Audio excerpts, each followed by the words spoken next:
2020년대 들어서면서부터 한국의 군사력이 심상치 않은 움직임을 보이고 있습니다. 한국의 대규모 군사 프로젝트가 진행 중이기 때문인데요. 현재 진행되는 군사 프로젝트가 마무리되는 2024년에는 동북아 지역에서 한국의 군사력은 주변국을 압도하지는 않더라도 한국을 쉽게 생각하지 못할 정도의 군사력을 보유하게 될 예정입니다. 종합적인 전투력 면에서는 현재보다 2배 이상 강해질 것으로 예상됩니다. 오늘은 한국이 진행하고 있는 군사 프로젝트인 한국의 국방중기계획에 대해서 알아보겠습니다. 꺼리튜브 영상에서 자주 사용하는 단어가 있습니다. 바로 2020-2024 국방중기계획이라는 단어입니다. 자주 듣기는 했지만 정확히 어떤 것인지 아시는 분은 그리 많지 않을 것이라 생각되는데요. 국방중기계획이라고 하니까 계획은 계획인데 무슨 계획인지는 모르고 개념만 알고 계시는 분들이 많으십니다. 우선 한국의 국방중기계획의 큰 틀은 이렇습니다.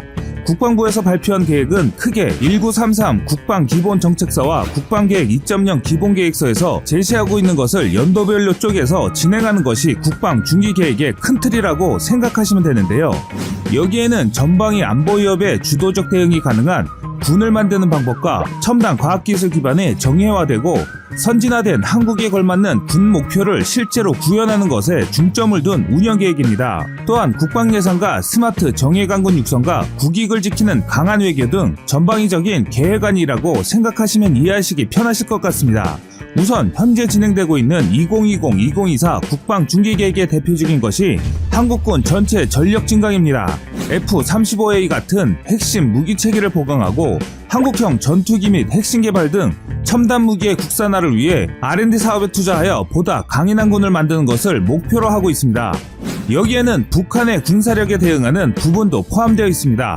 북한은 대남 타격용 단거리 발사체 3종 세트를 개발하는 등 한층 고도화된 북한 위협에 대응하기 위해 레이더와 요격 무기를 확충하는 내용도 2020-2024 국방중기계획에 포함되어 있습니다. 북한 전력망을 무력할 수 있는 전자기파, EMP탄 등 비살상 전략무기도 2020년대 말까지 개발해 배치하기로 했는데요.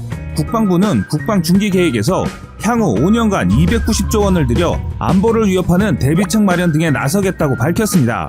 이번에 국방부가 발표한 2020-2024 국방중기계획이 완료되는 시점인 2024년 이후에는 한국군 핵심 군사 능력이 기존과는 다르게 비약적으로 강력해질 것이라는 평가가 나오고 있는 가운데 한국이 추진하고 개발하는 것이 어떤 것인지 꺼리튜브에서 알차게 준비했습니다. 국방중기계획은 5년 단위로 수립됩니다. 이번 중기계획은 5년간 무기개발과 도입, 국방운용 등에 대한 청사진을 담고 있는데요.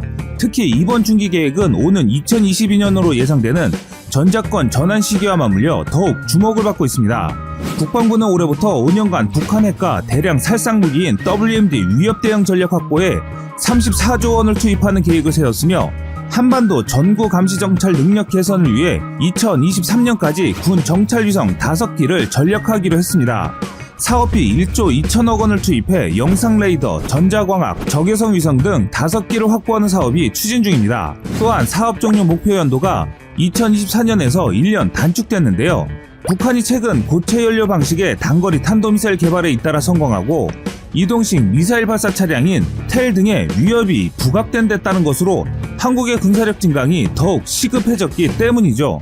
반면 우리 옆나라 일본은 한국과 다르게 ISR 적외선 영상 위성 7기를 보유하고 있기 때문에 한국은 정찰 위성 사업을 더욱 적극적으로 진행하고 있습니다.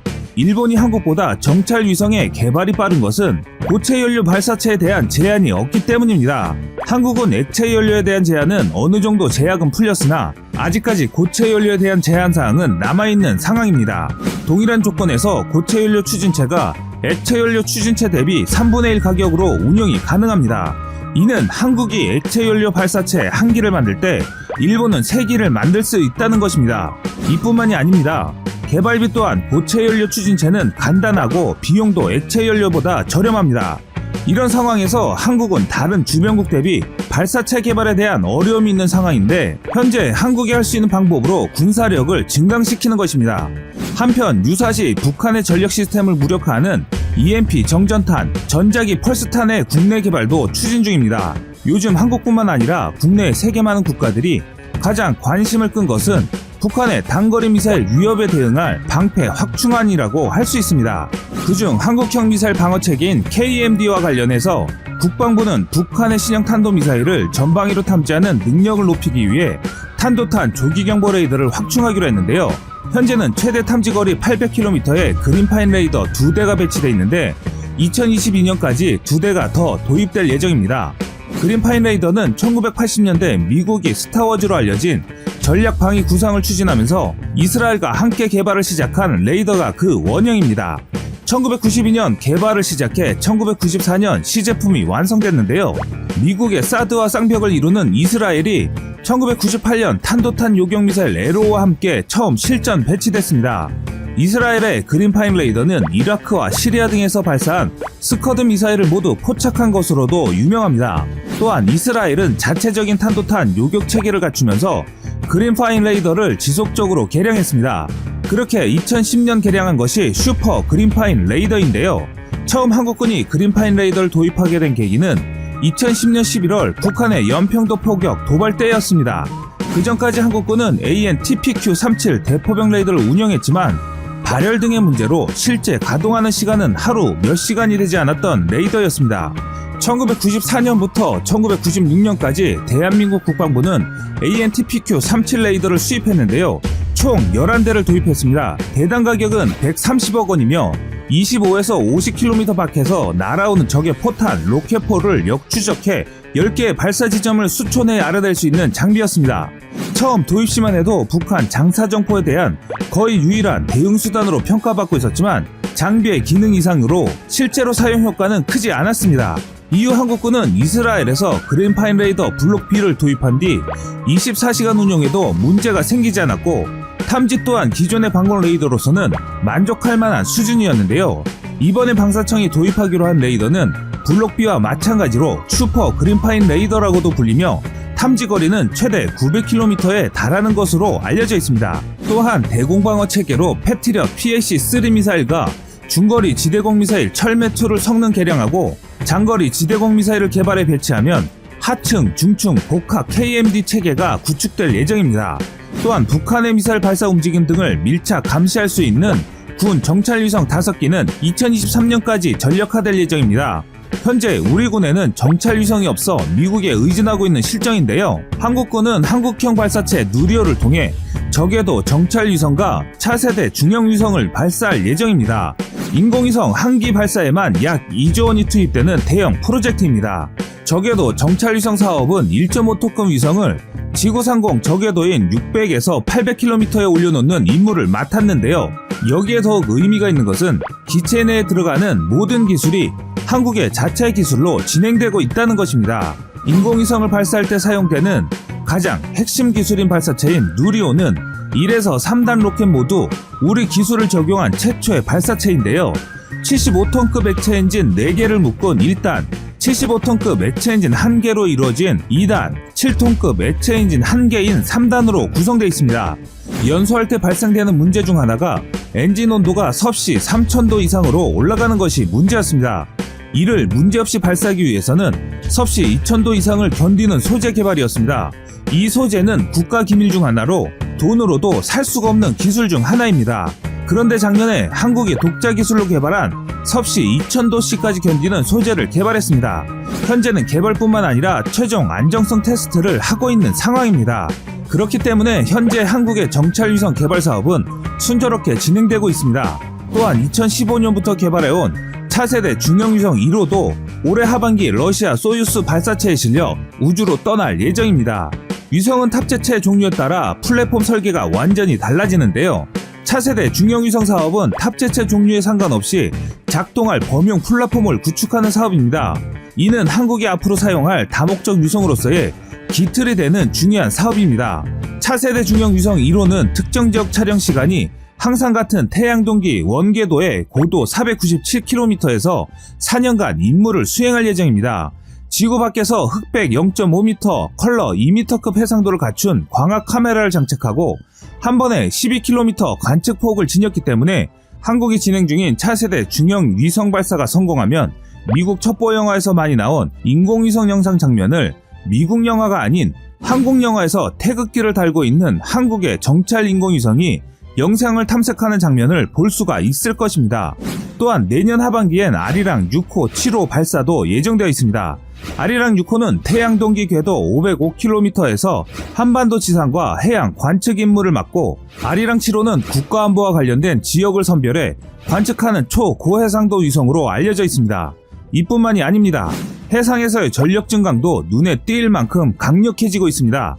북한이 발사한 미사일 궤적을 포착하는 핵심 전력인 이지스함도 3척을 추가 건조해 2020년대 말까지 순차 배치할 예정인데요. 현재 군은 3척의 이지스함을 보유하고 있지만 정비와 훈련에 각각 한 척씩 투입되면 실제 작전에는 한 척만 주력으로 투입될 수 있어 감시 공백 우려가 제기돼 왔다고 지난 꺼리투브에서 알려드렸습니다. 하지만 지속적으로 차세대 고속정, 차세대 구축함, 차세대 미니 이지스함들을 순차적으로 건조하고 있는 상황입니다. 한국의 차기 이지스함 3척이 구축되는 2020년 말에는 한국의 해상력은 지금보다 2.5배 더욱 강력해진다는 것이 군 전문가들의 의견입니다. 또한 세계에서 알아주는 전자강국인 한국의 EMP탄 개발을 완료했는데요. EMP탄은 고전압전기를 전자기파로 변환시켜 적의 전자장비를 순식간에 무력화하는 무기인 것은 다들 잘 아실 것입니다. 국방과학연구소는 1999년부터 EMP 발생장치의 설계 기술을 개발했으며 2008년부터 항공기 투하형 폭탄에 적용 가능한 무게와 크기의 EMP 발생장치를 실험 개발했습니다. EMP는 핵무기가 폭발했을 때도 발생합니다. EMP탄의 자세한 소식은 다음 꺼리튜브 영상에서 만나실 수 있습니다. 또한 유사시 적 육상지역 표적을 지원 타격하는 임무를 수행하는 합동 화력함 건조 계획도 세계 처음으로 반영됐습니다. 한국형 구축함 KDX-2급의 4,000에서 5,000톤급 규모로 국내 건조되는 이 함정은 함대지 미사일 등 정밀 유도탄을 탑재해 유사시 적 지역의 목표물을 타격하는 오로지 공격력에만 몰빵한 전투함입니다. 일명 한국형 아스널10으로 불리고 있는데요. 아스널10은 바다에서 움직이는 미사일 탄약고라고 할 수 있습니다. 미국이 포기한 아스널10을 한국이 추진하는 것에 대해 갑론을박이 많은 것이 사실입니다. 하지만 미국과 한국의 전장은 다르기 때문에 조금만 깊이 생각하면 한국형 아스널10 개발은 한국 해상력에 분명 도움이 되는 무기체계입니다. 또한 F-35B 스텔스 전투기를 탑재할 수 있는 다목적 대형 수송함도 추진 중입니다. 오는 2030년으로 건조될 예정인데요. 한국은 대형 수송함 사업을 장기 소유로 추진하기로 결정했고, 만재 배수량은 3만 톤으로 경항모급으로 추진하였으나 3만 톤의 경항모가 실용성의 문제로 인해 4만 톤급 이상인 중형 항모급으로도 검토 중인 것으로 알려져 있습니다. 한국형 대형 수송함은 해상에서 F-35B를 운용할 수 있어 지상 공격 범위가 더욱 확대됐다는 평가가 나오고 있습니다. 현재 군 당국은 F-35B 20여 대가량을 운용하는 방안을 검토 중입니다. 또한 한국군의 주력 전투기인 F-15K의 개량 사업도 추진 중입니다. F-15K 전투기의 레이더는 5년 내로 A사 레이더인 능동위상 배열 레이더로 교체됩니다. 전투기의 눈에 해당하는 레이더를 A사 레이더로 바꾸면 적기를 빨리 보고 선 조치할 수 있을 뿐만 아니라 첨단의 중장거리 공대공 미사일을 장착할 수 있기 때문에 전투기의 능력은 배가 됩니다. 또한 공군의 대형 수송기 도입 사업도 궤도에 올랐습니다. A400M급 수송기가 유력하게 검토되고 있는데요. 현재 진행 국가인 스페인은 최근 자국의 A400M 수송기 4대에서 6대를 한국에 판매하고 한국의 KT-1 기본훈련기 30여 대와 T-50 고등훈련기 20여 대를 구매하는 맞교환 거래 방안을 제의한 바 있습니다. 국방부와 방사청은 현재 이 제안을 검토 중인 것으로 알려져 있습니다. 이와는 별개로 국방부는 병력 감축과 부대 규모 감소에 따른 대책으로 지상군의 재래식 무기체계를 첨단 무기체계로 바꾸는 작업도 진행 중입니다. 지상전력은 대포병 탐지레이더2, 230mm 다연장 로켓, 전술, 지대지, 유도무기 등을 전력화해 북한 방사포와 장사정포 등에 대응하는 대화력전 수행 능력을 보강할 계획이고, 국내 개발이 완료됐거나 진행 중인 신형 전차, 소형 전술 차량, 차륜형 장갑차, 소형 무장 헬기 등을 신규 배치해 지상작전의 기동성을 획기적으로 강화할 예정입니다. 앞에서 설명해드린 국방 중기 계획이 모두 마무리된다면 한국의 어떤 주변국이 와도 한국에게는 쉽게 시비 걸기가 부담스러운 군사력을 보유하게 됩니다. 현재 한국은 군사력의 위치는 주변국들이 만만히 볼 수밖에 없는 상황입니다. 하지만 짧게는 4년, 길게는 10년 이내에 한국이 진행하고 있는 국방 중기 계획이 완료되는 시점에는 주변국들도 한국을 쉽게 생각하지 못하는 그런 강력한 나라로 발전해 나갈 것입니다. 지금까지 세상의 모든 이야기거리를 얘기하는 꺼리투브였습니다. 시청해주셔서 감사합니다. 해군은 최근 충남 계룡대에서 열린 국정감사에서 경항모 같은 전략자산 확보의 중요성을 강조하고 2033년 전력화하겠다는 목표를 밝혔는데요. 군은 이 자리에서 경항모에 탑재할 함재기 종류를 묻는 질문에 수직 이착륙기를 다른 나라도 개발할 수 있다며 기종은 추후 정해질 것이라고 밝혔습니다. 이런 와중에 눈이 번쩍 트이는 소식이 전해졌습니다. 경항모에 미국 F-35B 수직 이착륙 스텔스 전투기 선정이 유력한 가운데 국내 방위산업계에서 경항모에 탑재할 해군용 한국형 전투기, 즉 KF-X 네이비 개발을 한다는 소식이 들려왔습니다. KF-X는 오는 2026년 개발 완료 예정이어서 파생형인 KF-X 네이비 개발도 불가능하지 않다는 게 업계와 군사 전문가들의 판단입니다. 방산업계와 군사 전문가들에 따르면 현재 KF-X 개발과 동시에 KF-X의 파생 버전인 KF-X 네이비의 개발이 검토되고 있는데 예산이나 기술적인 측면에서 KF-X 네이비의 승산이 있다는 전망이 나오고 있습니다. 미국에서 개발된 최신의 스텔스 전투기인 F-35는 공군 버전이 F-35A, 수직 이착륙 기능이 추가된 해병대용 버전이 F-35B, 날개를 접는 기능을 추가한 해군 버전이 F-35C로 나눠져 있는데요. KF-X 네이비는 F-35C에 해당되는 셈이죠. KF-X 네이비가 개발될 경우 경항모에 탑재되는 전투기로 유력한 F-35B와 경쟁 구도가 이루어질 것으로 예상됩니다. 국방부는 지난 8월 10일 2021-2025 국방 중기 계획을 발표하면서 F-35B급 탑재가 가능한 3만 톤급 경항모의 개발을 공식화했는데요. 군은 올해 말까지 한국형 경항모 개념 설계를 마무리하고 내년부터 기본 설계에 착수, 2030년대 초 전력화할 계획이었습니다. 사실 한국형 경항모 사업이 순항할 경우 미국의 F-35B가 함재기로 선정될 가능성이 높았죠. 해병대용으로 개발된 F-35B에 수직 이착륙 기능이 있어 현존하는 전투기 중에 유일하게 경항모 이착륙이 가능하기 때문인데요. 한국형 경항모에는 F-35B 10여 대가 탑재 가능할 것으로 전해졌습니다. 그러나 F-35B의 높은 가격과 낮은 무장 능력 때문에 F-35B가 탑재되면 한국형 경항모는 값비싼 애물단지가 될 수 있다는 우려가 제기되고 있죠. F-35B의 명백한 장점은 수직 이착륙 기능이지만 이 기능을 위해 크고 특수한 엔진을 장착하면서 값은 비싸지고 무장 능력과 기동성 등이 희생됐다는 지적이 나오고 있는 것이죠. 군은 지난 2014년 차세대 공군 전투기로 F-35A를 선정하면서 40대를 7조 4천억 원에 구매하기로 계약했는데요. 이후 각국에서 주문 물량이 많아지면서 F-35A 대당 가격은 내려간 반면 F-35B는 그대로인 것으로 파악됩니다. 군 당국은 향후 공군용 F-35A 20대, 경항모용 F-35B 20대를 추가 수입할 계획으로 관련 예산을 8조 원가량으로 추산하고 있는 것으로 전해졌습니다. 그러나 영국이나 터키, 이탈리아 등 F-35B 구매 의향국들이 구매량을 축소하거나 구매 계획을 취소해 향후 대당 단가가 더 높아질 것이라는 전망마저 나오고 있는 상황입니다. 경항모용 예산 중 F-35B 구매 예산만 5조에서 6조 원에 육박할 수도 있다는 것이죠.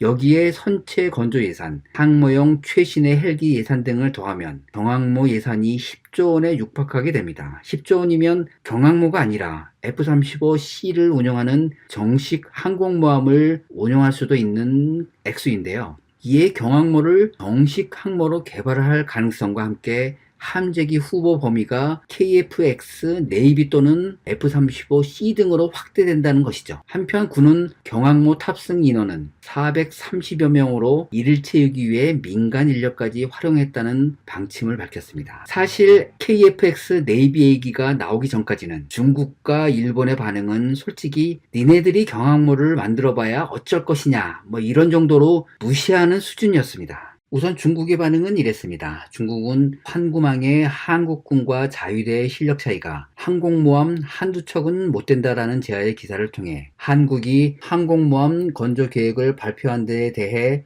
만들지 않는 게 낫다고 충고하는 기사를 실었는데요. 이 기사에서 중국은 한국은 정말로 다양한 전략을 상정하고 있는 것일까라고 의문을 제기하고 경항모의 실제 전력과 생존 능력은 매우 걱정스러울 뿐만 아니라 쉽게 떠오르는 값비싼 표적이 되고 만다고 지적하고 항모 건조는 북한의 대항모 미사일 연구 개발을 자극할 수도 있다고 덧붙였습니다. 중국 언론은 한국은 일본이 호위함 이즈모를 개조해 F-35B를 탑재할 수 있도록 하는 데 맞서 항모를 건조한 것이라고 말하고 항모가 있으면 한국은 해군력에서 일본과 대등해 줄 수 있을까? 이라고 의문하고 있다고 보도하고 있습니다. 즉 한국군과 자위대의 실력차는 항공모함 한두 척의 차이가 아니다라고 지적하고 일본에 대항하려면 먼저 F-35A의 수를 늘려야 한다고 말하고 있습니다. 여기에 한국의 항공모함 건조 계획은 어떤 목적으로든 한미 동맹을 강화하게 된다고 분석하고 한국은 항공모함에 자금을 투입한 것이 항모가 필요해서가 아니라 미국 무기를 구매해 미국으로부터 빨리 전시작전 통제권을 돌려받으려는 의도라고 분석하고 있습니다. 일본도 대한민국이 만드는 경항모쯤은 대수롭지 않게 생각하면서도 중국보다는 약간 신경을 쓰는 태도를 보였는데요. 일본은 한국의 경항모가 만재시 4만 톤으로 이즈모형 호위함의 약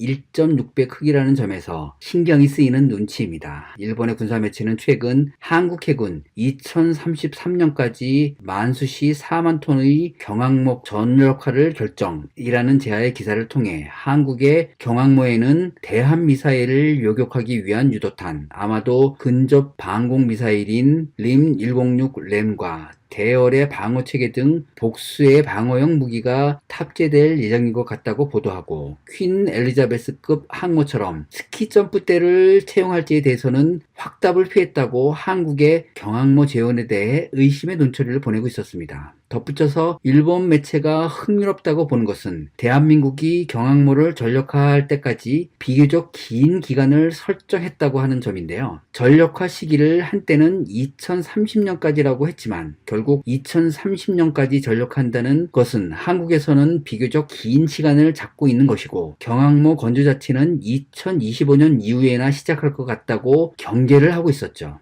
하지만 갑자기 떠오른 KF-X의 파생형 KF-X 네이비에 대해 놀라운 반응을 보이겠는데요. 한국 대형 항공모함에 탑재할 함재기 KF-X 네이비 개발을 검토 중이라는 기사를 통해 일본의 반응을 살펴보겠습니다. 한국 해군은 2033년까지 만수시 4만 톤의 경항모를 개조해 수직 이착륙 타입의 F-35B를 운용할 예정이었지만 문제는 F-35B의 조달 비용이다. 미 해병대 전용으로 개발된 F-35B는 단거리 이륙과 수직 착륙에 대응하기 위해 배기 노즐을 하향 접을 수 있는 전용 엔진인 F-35PW600을 탑재하고 수직 상승용 리프트팬을 갖추는 등 공군용 F-35A나 해군용 F-35C와는 기체 공통성이 적어 기체 정비에 성격히 시간이 걸리는 기체로 기체 단가도 F-35A에 비해 비싸다. 여기에 미 해병대가 전차 부대 폐지와 함께 F-35B 조달 감축을 결정했고 영국 공군도 국방예산 삭감과 국방정책 재검토 여파로 F-35B 조달을 감축할 가능성이 있는 반면 이탈리아도 신형 코로나 바이러스의 여파로 경제가 어려워져 F-35 조달 프로그램을 재검토하겠다고 나서면서 수차례 감축 대상으로 거론되어 온 F-35B 조달이 수상해지고 있다.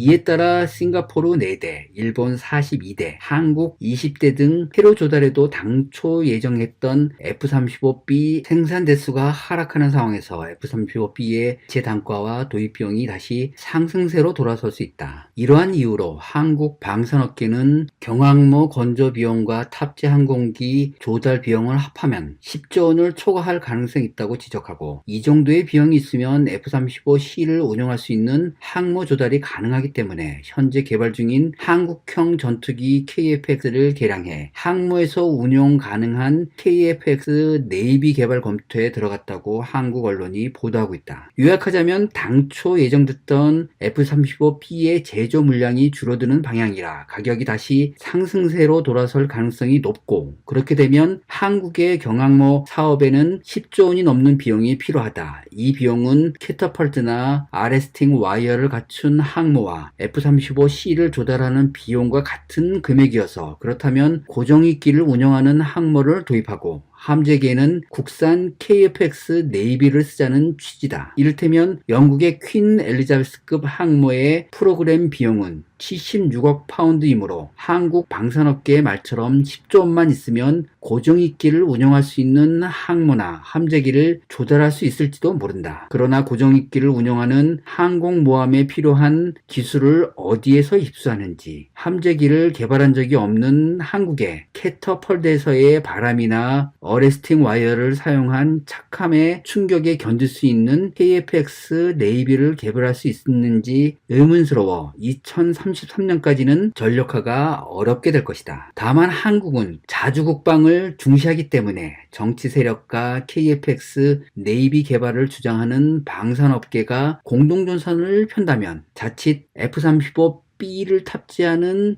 경항모 사업이 KF-X 네이비를 탑재한 항모 사업으로 변경될 수도 있다. 혹시 앵글드 데크, 캐터펄트, 어레스팅 와이어를 갖추지 않고 상륙용 주정을 수납하는 웰도까지 갖춘 항공모함을 건조할 생각인가? 자, 이처럼 대한민국이 함재기로 KF-X 네이비를 개발하고 있다는 보도는 일본에게 적지 않은 충격을 줄 것으로 보입니다. 우리 손으로 만드는 항모에 우리 손으로 만드는 함재기를 탑재하는 것이니까요. 대한민국은 경항모와 F-35B 도입을 결정했지만 KF-X 네이비 개발 얘기가 나오면서 큰 변수가 생겼습니다. 자, 그럼 대한민국은 과연 어떤 항모와 함재기를 갖게 될까요?